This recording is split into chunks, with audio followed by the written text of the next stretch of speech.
శ్రీగురుభ్యో నమః. హరి ఓం.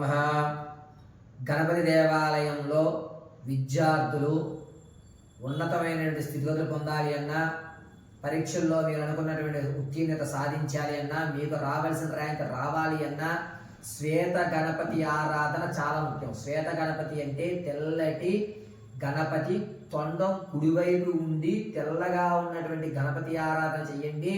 పైగా ఆ గణపతి దేవాలయంలో 5 ప్రదక్షిణలు చేసి 21 గుంజీలు, కేవలం గణపతికి ఇష్టమైనటువంటి ఏంటంటే గుంజీలు, ఆవిరి కుడుములు, అదేవిధంగా గరికి, తెల్ల జిల్లేడు పుష్పం, ఇవి సమర్పించగలిగితే కనుక 21 గుంజీలు తీయండి, 11 గరికే ముడి కింద కట్టి 11 పూసలు పెట్టండి.